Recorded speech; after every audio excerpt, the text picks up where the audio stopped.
Hello and welcome to the next in my video of looking at ways of decorating platters. Bit of a change this time in that it's the whole platter that I'm going to decorate. A few changes in the design.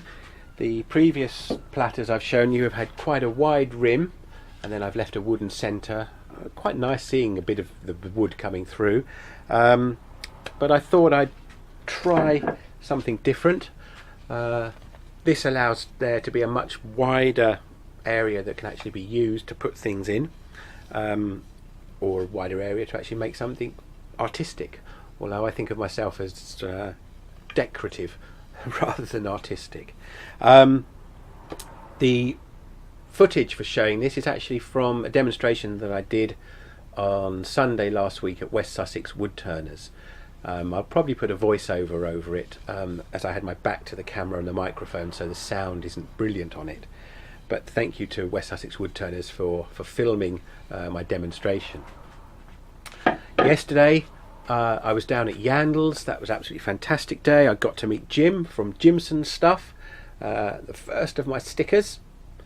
Very late to this boat, I know, but I'm sailing on it now. And a fridge magnet. Thank you very much, Jim. With him was Nick from NZ Woodturning. He gave me a sticker too, and also one of his stickers for Maker Central that he is promoting and setting up for next May at the NEC, which looks a really exciting event. At the end of today's video as well, there's a little clip about the camera setup that I use and the sound setup, just in case any of you are interested in having a go yourself at making videos. The whole setup, if you've got a computer, was under £100, and that's 3 cameras, leads and a microphone. Might not be the greatest of quality, but perhaps just for showing an idea it might suit some of you as well. Anyway, I hope you enjoyed today's video. Thanks very much. So I start off with a 12-inch beach blank that's been turned and sanded down to 400 grit, very smooth finish, and with stains again. Protect your hands, they do last a long time if you get them on your fingers. Yeah, this is yellow spirit stain, going for a sort of not too symmetrical, but sort of symmetrical design, little off symmetry I suppose. Paying attention to making sure that the inner rim is covered. Then a bit of orange going on and around the edge as well. I'm putting the paint on quite quickly.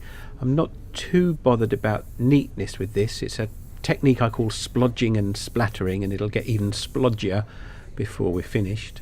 After the orange, some red, and then some splodges of colour in the middle.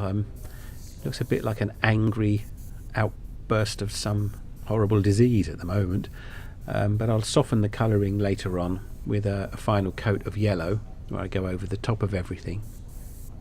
And again, not wanting to make it symmetrical, there's no sense of the spots all being opposite each other. And around the rim, a few splodges as well. And now what you're seeing is the splattering technique, where I just spray over the edge of a loose glove on my finger, and it gives the effect of flicking the paint on. And a final coat of yellow.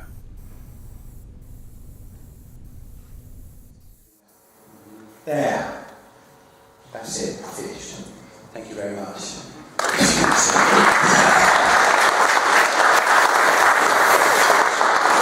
I thought some of you might like to get a little idea of the setup, see how low tech it really is. Over here is the camera which I use to film most of my videos, a small web camera mounted on an old angle poise lamp stand, so I can move it in and out closer to the action. Just above that, above the lathe, I have a microphone, so I can get better quality sound. That is on an arm as well, so it can be moved into position. And next to that, on a track, is the overhead camera. Again, just a little webcam. These are all connected directly to the computer, so they record directly to the computer. That I can move along and reposition as well. The microphone is on a track, so it can be repositioned above the workbench. And then above the bench there is another camera, again just a webcam, USB connection. That's also on an extendable arm, which are really designed, these ones, for microphones, but you can rig something up and fit a camera on it, and that I can also use for overhead shots on the bench. And then I've got a monitor which shows me sort of a live action monitor, so I can check the framing of things. And once everything's recorded on the computer, this is software called Debut Professional, my NCH software, then it's just a case of editing it indoors. Anyway, thanks for watching.